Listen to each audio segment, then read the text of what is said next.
TMC सांसद और ममता बनर्जी के भतीजे अभिषेक बनर्जी की पत्नी रुजिरा बनर्जी से सीबीआई आज कोयला घोटाले के केस में पूछताछ करेगी।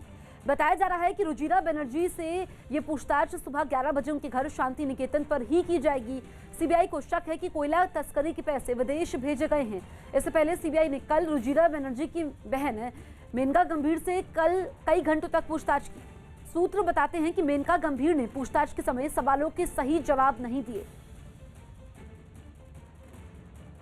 महाराष्ट्र में कई जिलों में लॉकडाउन लगा दिया गया है और मुंबई में पैर पसारते कोरोना वायरस के कारण कभी भी लॉकडाउन लगाया जा सकता है। मुख्यमंत्री ने लोगों से एहतियात बरतने को कहा है ताकि लॉकडाउन लगाने की नौबत ना आए, लेकिन उनकी अपील का कुछ खास असर नहीं दिखा। और कोरोना वायरस से जुड़े निर्देशों का पालन करवाने के लिए बीएमसी के साथ मुंबई पुलिस को भी सख्ती बरतनी पड़ी। बीएमसी की बात है, मुंबई पुलिस भी काफी ज्यादा स्ट्रिक्ट हो गई। आप साफ तौर पर देखते हैं जो लोग बिना मास्क के गाड़ी भी चला रहे हैं उनके खिलाफ मुंबई पुलिस सख्त कार्रवाई कर रही है। हालात ये हैं कि लोग सख्ती के बाद भी सुधरने को तैयार नहीं।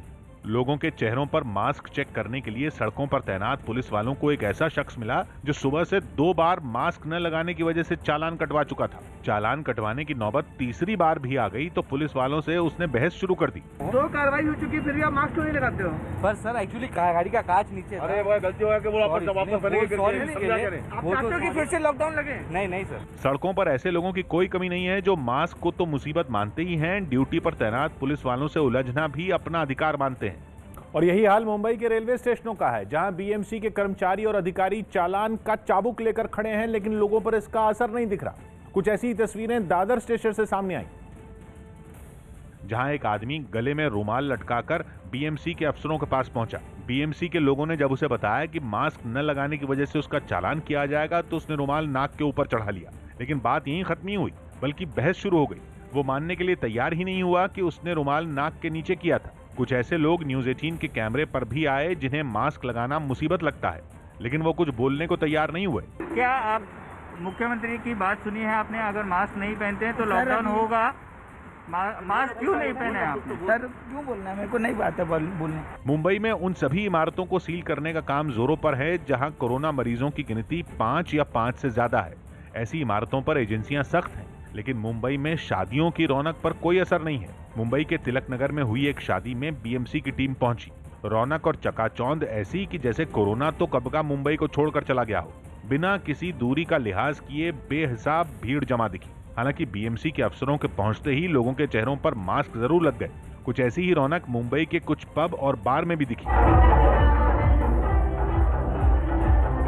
अंधेरी इलाके के एक पब में बीएमसी के अफसरों ने छापेमारी की, जहां सारी रात नाच गाना चलता रहा। ये हालात तब हैं जब महाराष्ट्र के कई जिलों में तो पूरी तरह से लॉकडाउन लगा दिया गया है और मुख्यमंत्री साफ कह चुके हैं कि मुंबई में भी लॉकडाउन लगाया जा सकता है। पुणे में स्कूल कॉलेज 28 फरवरी तक के लिए बंद करने का फैसला लिया गया। नासिक में नाइट कर्फ्यू लगाया गया, यानी रात के वक्त लोगों की आवाजाही पर पूरी तरह से रोक है। जबकि कुछ जिले ऐसे हैं जहां संपूर्ण लॉकडाउन लगा दिया गया। इनमें अमरावती, अचलपुर, यवतमाल, अकोला और अकोट शामिल हैं। इन जिलों में फिलहाल लॉकडाउन 1 मार्च की सुबह तक के लिए लगाया गया है। तब तक केवल जरूरी चीजों की दुकानें खोलने की इजाजत होगी। मुंबई में अब तक कोरोना वायरस के मरीजों की बढ़ती गिनती को देखते हुए 1355 इमारतें सील की जा चुकी हैं। सरकार ने पूरे राज्य में हर तरह के राजनीतिक, सामाजिक और धार्मिक कार्यक्रमों पर पाबंदी लगा दी है। महाराष्ट्र और केरल में कोरोना वायरस के मरीजों की संख्या बढ़ने पर उत्तराखंड में प्रशासन अलर्ट हो गया। राज्य में एंट्री लेने के लिए लोगों को अब अपनी नेगेटिव कोरोना रिपोर्ट दिखानी होगी और फिर बॉर्डर पर उनकी थर्मल स्क्रीनिंग की जाएगी, जिसकी कुछ तस्वीरें टिहरी से भी सामने आई। उनमें एक तस्वीर में बॉर्डर पर तैनात कुछ पुलिस वाले गाड़ियों को वहां रोकते नजर आए, जिसके बाद उन लोगों की स्वास्थ्य कर्मियों ने जानकारियां जुटाई और उनके शरीर का तापमान मापने के बाद ही उन्हें आगे जाने की इजाजत दी। बॉर्डर है उस पर हम लोगों ने फिर से जो है चेकिंग शुरू कर दी है। कुछ ऐसे ही इंतजाम राजधानी देहरादून में भी देखने को मिले, जहां सड़कों पर पुलिस वाले तैनात कर दिए गए। उन्होंने इस बात का ख्याल रखा कि लोग कोरोना के नियमों का पालन करें। दिल्ली के पास हरियाणा के गुरुग्राम से दिल दहला देने वाली कुछ तस्वीरें सामने आईं। वहां 2 हथियारबंद बदमाशों ने दिन दहाड़े एक कार सवार आदमी की गोली मारकर हत्या कर दी। बताया गया कि इस हमले में उसे 18 गोलियां लगी। वो घर से निकला तो कहीं जाने के लिए था, लेकिन तभी दोनों बदमाशों ने उस पर हमला कर दिया।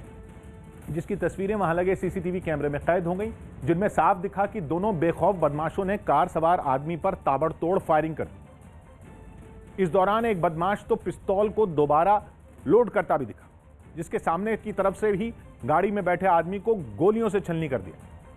इस हमले के बाद दोनों आरोपी वहां से फरार हो गए। हत्या के इस केस की जानकारी मिलने के फौरन बाद पुलिस वहां पहुंची और बारीकी से घटना की जगह पर जांच पड़ताल शुरू कर दी। मुकदमा दर्ज करने के लिए हमने कह दिया है, जो भी फर्दर इन्वेस्टिगेशन होगी विल आइडेंटिफाई। वारदात के बाद पुलिस को गाड़ी के शीशे चकनाचूर होकर सड़क पर गिरे मिले। कार के सामने वाले शीशे पर भी गोलियों के निशान साफ देखे गए। मध्य प्रदेश की उमरिया से दहशत से भर देने वाली तस्वीरें सामने आई, जहां हादसे के बाद एक ट्रक में भीषण आग लग गई। बताया गया कि वो एक बाइक को टक्कर मारने के बाद वहां से भाग रहा था, लेकिन इस बीच उसमें आग भड़क उठी और देखते ही देखते पूरा का पूरा ट्रक बीच सड़क पर आग का गोला बन गया। उसके हर हिस्से से तेज लपटें और धुआं निकलता दिखाई दिया। खबर लगते ही वहां दमकल की एक गाड़ी पहुंची और आग बुझाने में जुट गई। हादसे की वजह से उस सड़क पर काफी देर तक ट्रैफिक भी रुका रहा। प्रधानमंत्री ने रक्षा क्षेत्र में आत्मनिर्भर बनने पर जोर दिया। प्रधानमंत्री मोदी ने रक्षा बजट पर आयोजित एक कार्यक्रम में हिस्सा लिया। वीडियो कॉन्फ्रेंसिंग के जरिए हुए इस कार्यक्रम में प्रधानमंत्री ने रक्षा क्षेत्र में भी आत्मनिर्भर बनने पर जोर दिया। डिफेंस सेक्टर में आत्मनिर्भरता को हमें सशक्तिकरण के रूप में देखना होगा। महबूबा मुफ्ती को लगातार 5वीं बार पीडीपी अध्यक्ष चुन लिया गया। उन्हें पार्टी के चुनाव में बिना किसी विरोध के ये जिम्मेदारी सौंपी गई। महबूबा अब फिर 3 साल के लिए पार्टी अध्यक्ष रहेंगी। गौतम गंभीर ने टीम इंडिया को सलाह दी कि वो टेस्ट चैंपियनशिप के बारे में ज्यादा न सोचे। उनका कहना है कि अभी टीम को सिर्फ पिंक बॉल टेस्ट पर ही ध्यान लगाना चाहिए। वर्ल्ड टेस्ट चैंपियनशिप का फाइनल जून में होगा। इसके फाइनल में न्यूजीलैंड की टीम पहले ही जगह बना चुकी है, जबकि दूसरी टीम का फैसला भारत और इंग्लैंड के बीच जारी टेस्ट सीरीज से होगा। ये तीसरा पिंक बॉल टेस्ट बुधवार से अहमदाबाद में शुरू होना है। बॉम्बे हाईकोर्ट ने भीमा कोरेगांव मामले में आरोपी लेखक वरवरा राव को जमानत दे दी। वो पिछले 2 साल से भी ज्यादा वक्त से जेल में बंद है। We cannot interfere with the investigation. We cannot talk to witnesses. Madhya Pradesh के पूर्व मुख्यमंत्री कमलनाथ के राज्यपाल पर दिए एक बयान पर सियासत गर्मा गई। शिवराज चौहान की सरकार को घेरने की कोशिश में कमलनाथ ने राज्यपाल पर ही सवाल उठा दिए थे। दया आती है कि उनको ऐसा भाषण पढ़ना पड़ा जो मीडिया के लिए है, प्रदेश के लिए नहीं है। लेकिन इस बयान पर बीजेपी हमलावर हो गई और उसने कमलनाथ के साथ कांग्रेस को आड़े हाथ लेना शुरू कर दिया। अभी कमलनाथ जी या कांग्रेस के इतने बड़े नेता नहीं हुए कि महामहिम राज्यपाल पर दया वो करें। कोरोना के नए और खतरनाक रूप को देखते हुए नागरिक उड्डयन मंत्रालय ने विदेश से भारत आने वाले मुसाफिरों के लिए नए दिशा निर्देश जारी कर दिए। न्यूज 18 के विक्रांत यादव की रिपोर्ट है कि विदेश से आने वाले सभी यात्रियों को विमान में सफर से पहले एक ऑनलाइन फॉर्म जमा करना होगा, जिसमें उन्हें इस बात पर हामी भरनी होगी कि वो सभी दिशा निर्देशों को ध्यान में रखते हुए ही भारत पहुंचेंगे। साथ ही उन्हें कोरोना की जांच के लिए RT-PCR टेस्ट करवाना भी जरूरी होगा, जो कि यात्रा से 72 घंटे पहले तक का ही होना चाहिए। इसकी रिपोर्ट भी उन्हें ऑनलाइन पोर्टल पर अपलोड करनी होगी। इसके अलावा यात्रा से पहले मुसाफिरों की थर्मल स्क्रीनिंग की जाएगी। खासतौर पर ब्रिटेन, यूरोप और पश्चिम एशिया से आने वाले यात्रियों को इन दिशा निर्देशों का सख्ती से पालन करना होगा। बिहार के समस्तीपुर से हैरान करने वाली कुछ तस्वीरें सामने आई, जहां 3 अलग अलग जगहों पर कुछ लोगों ने खुलेआम पिस्तौल लहराई। अवैध हथियारों के लहराने का एक वीडियो शादी समारोह का है, जिसमें एक लड़का 2 पिस्तौल हवा में लहराते हुए गानों की धुन पर बेखौफ होकर डांस करता दिखा। एक दूसरे वीडियो में 2 पक्षों में मामूली कहासुनी के बाद एक लड़के ने पिस्तौल निकाल ली, जिसके बाद दोनों के बीच मारपीट शुरू हो गई। समस्तीपुर से ही अवैध हथियार दिखाकर धमकी देने की एक तीसरी तस्वीर भी सामने आई, जिसमें कुछ लड़कों ने पहले तो एक लड़के की जमकर पिटाई की, उसके बाद उस पर पिस्तौल तान दी। इन घटनाओं की वीडियो वायरल होते ही पुलिस भी हरकत में आ गई। जानकारी प्राप्त हुई है, इस थाना प्रभारी को वीडियो का सत्यापन करने के लिए कहा गया है। पुलिस ने यह भी भरोसा दिया कि इन मामलों के आरोपियों को जल्द पकड़ लिया जाएगा। स्पेन के बार्सिलोना में गायक पाब्लो हसेल की गिरफ्तारी पर भड़की हिंसा थमने का नाम नहीं ले रही। 6 दिन पहले रैप गायक पाब्लो को राजशाही के अपमान और आतंकियों की तारीफ करने पर 9 महीने के लिए जेल भेज दिया गया, जिसके बाद से ही वहां पर हिंसक प्रदर्शन शुरू हो गए। इस बार प्रदर्शनकारियों ने वहां के पुलिस मुख्यालय को निशाना बनाने की कोशिश की। लेकिन हंगामे की आशंका को देखते हुए वहां पहले से ही तैनात पुलिस वालों ने मोर्चा संभाल लिया और पुलिस मुख्यालय के बाहर बैरिकेडिंग कर दी, जिसके बाद गुस्साए लोगों ने पुलिस पर कूड़ेदान से हमला कर दिया। कूड़ेदान में रखे कूड़े को भी सभी ने सड़क पर फैला दिया। वहां रखे गमलों को भी प्रदर्शन में शामिल लोगों ने रास्ते पर गिरा दिया। कई मोटरसाइकिलों को भी उन्होंने नहीं बख्शा, जिसके बाद पुलिस हरकत में आई और उन्हें वहां से खदेड़ना शुरू कर दिया। पुलिस ने रास्तों पर हिंसा और तोड़फोड़ कर रहे कई लोगों को हिरासत में ले लिया। यूपी के बागपत से एक रोंगटे खड़े कर देने वाला वीडियो सामने आया, जहां मामूली बात पर दो दुकानदारों में खूनी जंग शुरू हो गई। दोनों की चाट की दुकानें हैं जो एक दूसरे के अगल बगल हैं। दोनों के बीच ये पूरा विवाद ग्राहकों को बैठाने पर शुरू हुआ,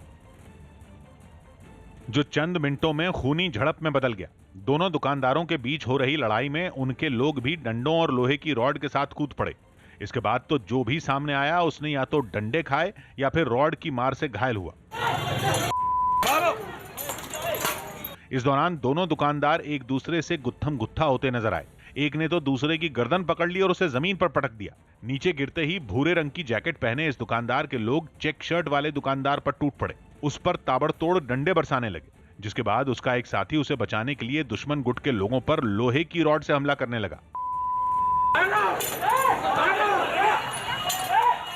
जिसकी चोट से एक आदमी नीचे गिर गया। इस बीच चेक शर्ट वाला दुकानदार भी उठा और उसने उस आदमी से डंडा छीनकर उस पर वार करना शुरू कर दिया। यही नहीं, इसके बाद दूसरा दुकानदार भी अपने साथी को बचाने के लिए उठ खड़ा हुआ, लेकिन हमला करने के दौरान वो फिर जमीन पर गिर गया। इस खतरनाक मंजर को देख ऐसा लगा मानो सभी एक दूसरे के खून के प्यासे बन बैठे हों।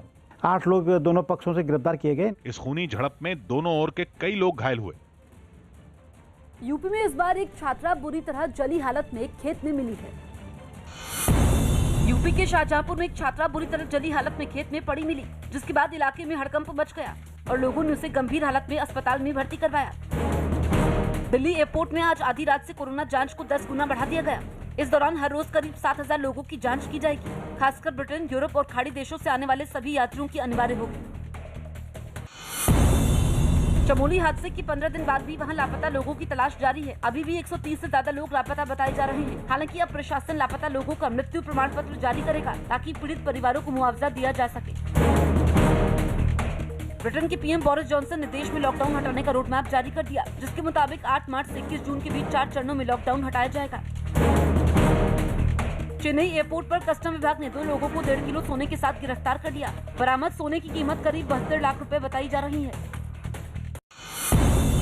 मुंबई में एक अपार्टमेंट के बाहर खेल रहा एक 10 साल का बच्चा करंट की चपेट में आ गया, जिसकी वजह से उसकी मौके पर ही मौत हो गई।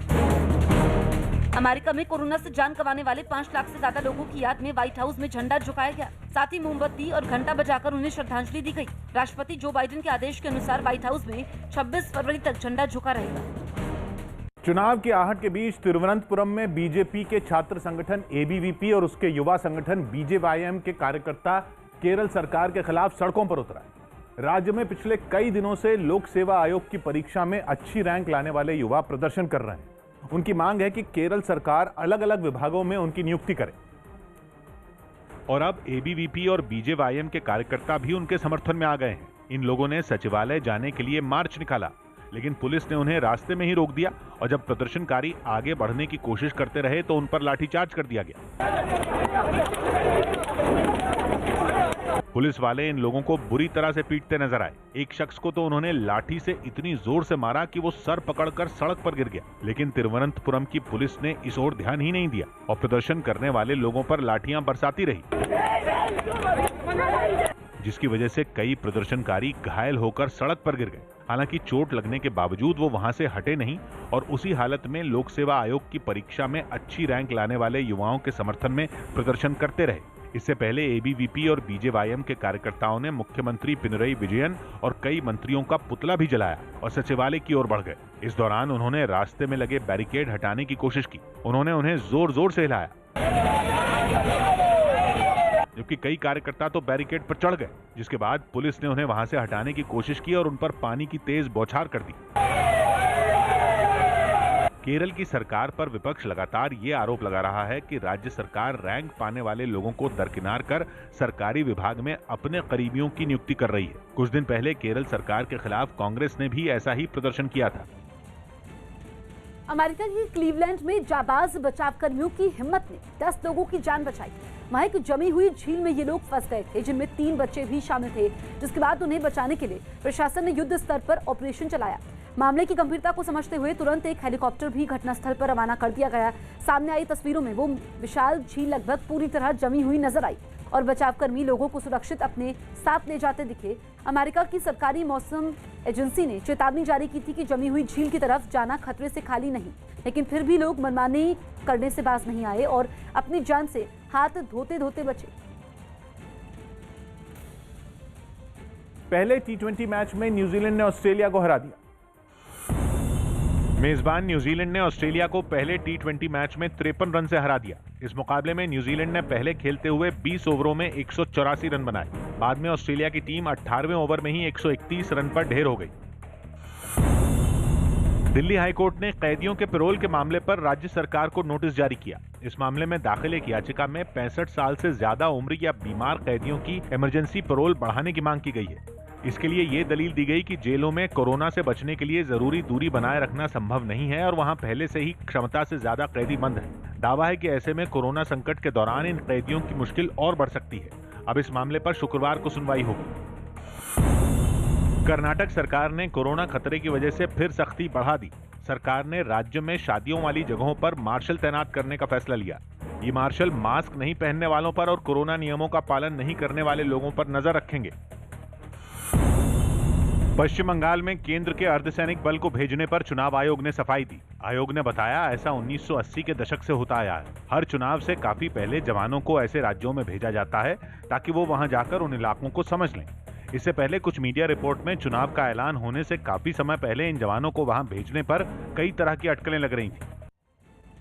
मुंबई के घाटकोपर से रोंगटे खड़े कर देने वाला एक वीडियो सामने आया, जिसमें रेलवे स्टेशन पर एक यात्री चलती ट्रेन से प्लेटफॉर्म पर गिर गया। बताया गया कि वो ट्रेन के चलने पर उसमें चढ़ने की कोशिश कर रहा था, लेकिन ट्रेन के दरवाजे पर पहले से ही कुछ लोगों के लटके होने की वजह से वो उसमें चढ़ नहीं पाया। उसका संतुलन बिगड़ गया और वो चलती हुई ट्रेन के साथ आगे बढ़ता चला गया। कुछ दूरी तक उसके पैर प्लेटफॉर्म पर घिसकते रहे। जैसे ही वो प्लेटफॉर्म पर गिरा, उसके पैरों के ट्रेन और प्लेटफॉर्म के बीच मौजूद खाली हिस्से में फंसने का खतरा बढ़ गया। लेकिन उससे पहले ही वहां मौजूद एक रेलवे पुलिसकर्मी ने उसे पीछे की तरफ खींचा और उसकी जान बाल बाल बच गई।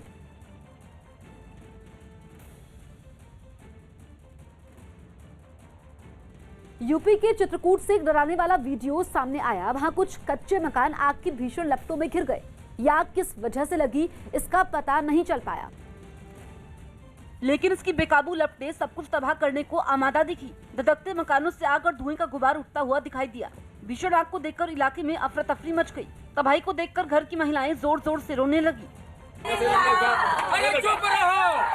हालात से निपटने के लिए इलाके के लोगों ने मोर्चा संभाल लिया और आग को बुझाने में जुट गए। कुछ लोगों ने इसके लिए बाल्टी की मदद ली, तो कुछ लोग एक पाइप के जरिए लपटों पर पानी डालने लगे। थोड़ी देर के बाद दमकल विभाग के लोग भी वहां पहुंच गए और आग बुझा दी गई। इस घटना में 4 कच्चे मकान जलकर राख हो गए। गुजरात में नगर निगम चुनावों के नतीजे आ जाएंगे। गुजरात में 6 नगर निगम की सीटों पर हुए चुनाव के नतीजे आ जाएंगे, जिसमें 144 वार्ड के 576 उम्मीदवारों के भविष्य का फैसला होगा। भारत ने vertical launch short range surface to air missile का सफल परीक्षण किया। डीआरडीओ ने ओडिशा के चांदीपुर में मिसाइल का परीक्षण किया। ये मिसाइल खासतौर पर नौसेना के लिए तैयार की गई है, जो स्वदेशी होने के साथ साथ किसी भी कम दूरी के हवाई खतरे से आसानी से निपट सकती है। मध्य प्रदेश के उमरिया में एक्सीडेंट करके भाग रहे एक ट्रक में अचानक आग लग गई और कुछ ही क्षण में ट्रक पूरी तरह जलकर राख हो गया। राजस्थान के बीकानेर में राह चलती एक महिला के गले से एक बाइक सवार ने चेन झपट ली। झपटमारी की पूरी घटना सीसीटीवी में रिकॉर्ड हो गई, जिसके आधार पर पुलिस ने आरोपी की तलाश तेज कर दी है। राजस्थान में होने वाले 4 विधानसभा उपचुनावों के मुद्दे पर आज शाम 4 बजे बीजेपी की कोर ग्रुप की बैठक होगी। इस बैठक में पूर्व सीएम वसुंधरा राजे भी शामिल होंगी। कॉमेडियन कपिल शर्मा को व्हीलचेयर पर बैठकर एयरपोर्ट से बाहर निकलते देखा गया। हालांकि जब उनसे उनकी तबीयत के बारे में पूछा गया, तब वो गाली गलौज पर उतर आए। अहमदाबाद के मोटेरा स्टेडियम में 24 फरवरी से शुरू होने जा रही भारत और इंग्लैंड के बीच पिंक बॉल टेस्ट से पहले राष्ट्रपति रामनाथ कोविंद नए स्टेडियम का उद्घाटन करेंगे। इस दौरान गृह मंत्री अमित शाह भी मौजूद रहेंगे। कुदरत के कहर का निशाना बने इंडोनेशिया को अब बाढ़ ने झकझोर दिया है। भारी बारिश और नदियों का उफान मारना राजधानी जकार्ता के लिए काल साबित हुआ, जिससे 5 लोगों की मौत हो गई। बताया गया कि वहां कुछ इलाकों में तो 6 फीट तक पानी भर गया। और प्रकृति के प्रहार की सामने आई तस्वीरों में कहीं घुटनों तक तो कहीं कमर तक पानी भरा नजर आया। शहर में दूर दूर तक सड़कों का नामो निशान नहीं दिखा। बारिश के पानी ने उन पर ऐसा कब्जा किया कि उन्होंने तालाब की शक्ल ले ली। सिर को ढकने वाली छत ने भी जब साथ छोड़ दिया तो हजारों लोगों को अपना घर-बार छोड़कर महफूज ठिकानों की तलाश में निकलना पड़ा। जिन गलियों में गाड़ियां चला करती थी, वहां से लोगों को निकालने के लिए बचाव कर्मियों को नावें चलाकर पहुंचना पड़ा। सामने आई तस्वीरों में कहीं वो बेबस बुजुर्गों को बचाने के लिए उनके घरों की छतों पर चढ़ गए, तो कहीं नवजात बच्चों की हिफाजत के लिए उन्होंने अपनी जान की परवाह नहीं की। लोगों के लिए तो बाढ़ आफत ले आई, लेकिन बच्चे तो बच्चे हैं। एक तस्वीर में वो मुसीबत की घड़ी में भी परेशान होने के बजाय मौज मनाते दिखे। जकार्ता के आसपास के इलाकों का भी बुरा हाल नजर आया। हालांकि कुछ जगह सैलाब का पानी सूख तो गया, लेकिन अपने पीछे कूड़ा, कीचड़ और मलबे का ढेर छोड़ गया। नौबत यह आ गई कि लोगों को भी फावड़ा चलाना पड़ा। सेना के जवान तक कीचड़ साफ करते नजर आए। चेन्नई से दिल को झकझोर कर रख देने वाली तस्वीरें सामने आई, जहां एक मंदिर में हाथी को उसके महावत बेरहमी से पीटते नजर आए। इस हरकत के लिए पुलिस ने उन्हें तुरंत गिरफ्तार कर लिया, लेकिन जो वीडियो सामने आया उसमें वो लोग मिलकर उस बेज़बान पर बेदर्दी से जुल्म ढाते नजर आए। वीडियो में साफ दिखा कि कैसे हाथी को दोनों तरफ से घेरे खड़े महावत उसके पैरों पर एक के बाद एक डंडे मार रहे थे और वो दर्द में करहा रहा था। इस वीडियो के वायरल होने के बाद मंदिर प्रशासन ने भी उन्हें काम से भी बाहर निकाल दिया।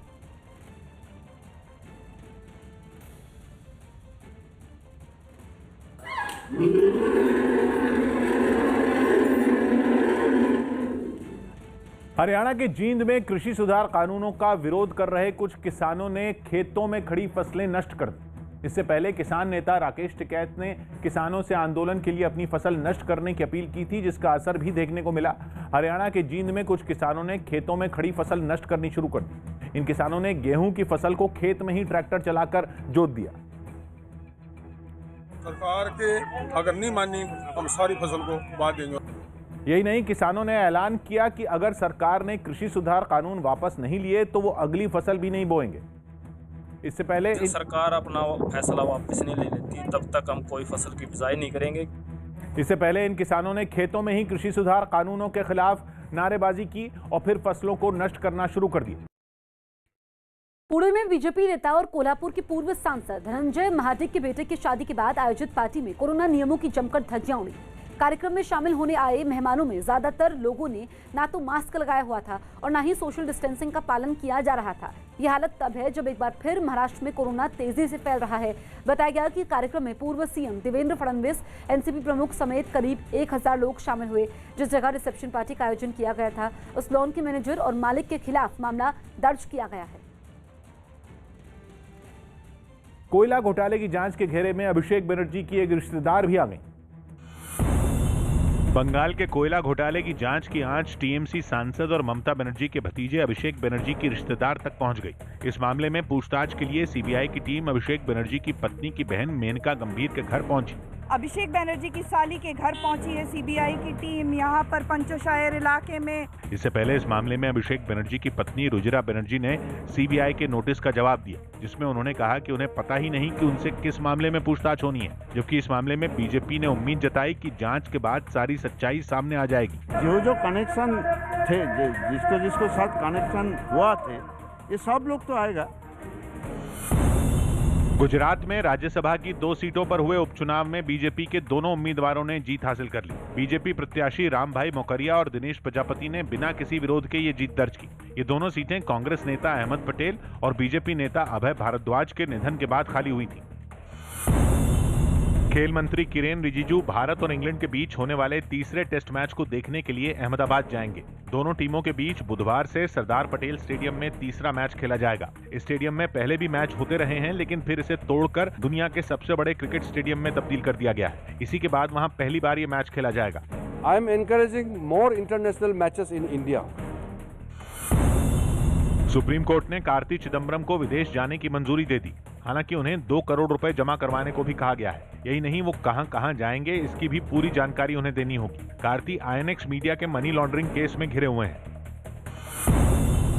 सुप्रीम कोर्ट में एक याचिका दाखिल की गई जिसमें सभी धर्मों में तलाक के लिए एक समान कानून बनाने की अपील की गई, लेकिन all India Muslim personal law board ने इस याचिका का विरोध किया। साथ ही इस मामले में उसे भी पार्टी बनाए जाने की मांग की। अभी ये मामला कोर्ट में चल रहा है और कोर्ट ने सरकार से उसकी राय मांगी है। कांग्रेस की महासचिव प्रियंका गांधी आज मथुरा दौरे पर पहुंच रही हैं। किसान आंदोलन को कैश करने की कोशिश में जुटी प्रियंका गांधी वाड्रा आज यहां पर बांके बिहारी मंदिर के दर्शन करने के बाद किसानों की महापंचायत को भी संबोधित करेंगी। किसान महापंचायत का आयोजन दोपहर 12 बजे पालीखेड़ा में किया गया है। इससे पहले पश्चिमी यूपी में प्रियंका गांधी वाड्रा पिछले दिनों किसान पंचायत में शामिल हुई थी। कांग्रेस की कोशिश केंद्र सरकार के खिलाफ किसानों की नाराजगी को अपने फायदे के लिए बुनाने की है। किसान पिछले 90 दिनों से ज्यादा दिनों से कृषि सुधार कानूनों के खिलाफ आंदोलन में जुटे हुए हैं।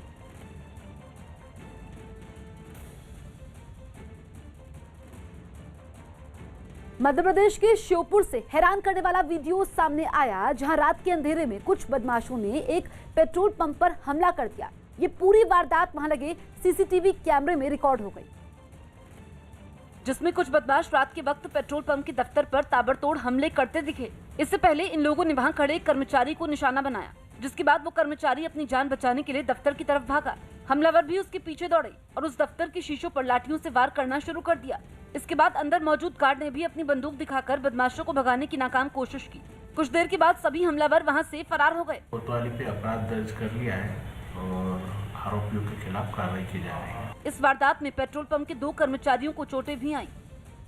उत्तर प्रदेश सरकार ने अपने बजट में राज्य के धार्मिक स्थलों के लिए खजाना खोल दिया। न्यूज़ 18 के अजीत सिंह की रिपोर्ट है कि राज्य की योगी सरकार ने अपने कार्यकाल के आखिरी साल में लंबा चौड़ा बजट पेश किया, जिसमें अयोध्या और मथुरा जैसे धार्मिक शहरों पर खास ध्यान दिया गया। अयोध्या में एयरपोर्ट बनाने के लिए राज्य सरकार ने अपने बजट में 101 करोड़ रुपए दिए।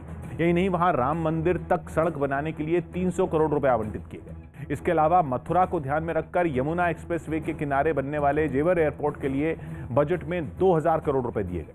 साथ ही राज्य सरकार की ओर से कहा गया कि इस साल चित्रकूट और सोनभद्र एयरपोर्ट भी शुरू हो जाएंगे। बजट में प्रधानमंत्री के संसदीय क्षेत्र वाराणसी को सजाने संवारने पर भी ध्यान दिया गया। इस बार यूपी की योगी सरकार ने 5,50,270 करोड़ का बजट पेश किया, जो राज्य के इतिहास का सबसे बड़ा बजट है। मुंबई में कोरोना के बढ़ते मरीजों पर बीएमसी की बैठक हुई, जिसके बाद नए दिशा निर्देश जारी किए गए, जिनके मुताबिक जिन लोगों में कोरोना के लक्षण होंगे उनको निजी या सरकारी अस्पताल में कोरोना जांच करवाना जरूरी होगा। सभी निजी और सरकारी अस्पताल और लैब को कोरोना मरीजों की रिपोर्ट सबसे पहले बीएमसी को भेजनी होगी और अगर मरीज पहले से अस्पताल में भर्ती है तो उसको भी वो रिपोर्ट भेजनी होगी। इसके अलावा कोरोना के बिना लक्षण वाले मरीजों को उनके घर या क्वारंटीन सेंटर में आइसोलेशन में रखना होगा। ऐसे मरीजों के हाथों पर आइसोलेशन का स्टैंप भी लगाया जाएगा और ऐसे मरीज अगर बाहर दिखाई दिए तो उन पर एफआईआर होगी। अमेरिका के कोलोराडो से रोंगटे खड़े कर देने वाली तस्वीरें सामने आईं, जहां लगभग 250 यात्रियों को ले जा रहा बोइंग 777 विमान का इंजन आसमान में टूटकर रिहायशी इलाके पर गिर गया। हालांकि पायलट ने सूझबूझ दिखाते हुए विमान की सुरक्षित इमरजेंसी लैंडिंग करा ली। बताया गया कि उड़ान भरने के बाद इंजन फेल हो गया और उस दौरान विमान जमीन से कई हजार फीट की ऊंचाई पर था। इंजन के टुकड़े जहां जहां गिरे उन्हें देखकर लोग सहम गए। एक हिस्सा तो एक मकान के बिल्कुल नजदीक जाकर गिरा। जानकारी मिलते ही पुलिस और एम्बुलेंस तुरंत वहां पहुंच गई। घटना के चश्मदीदों ने इसे काफी डराने वाला अनुभव बताया।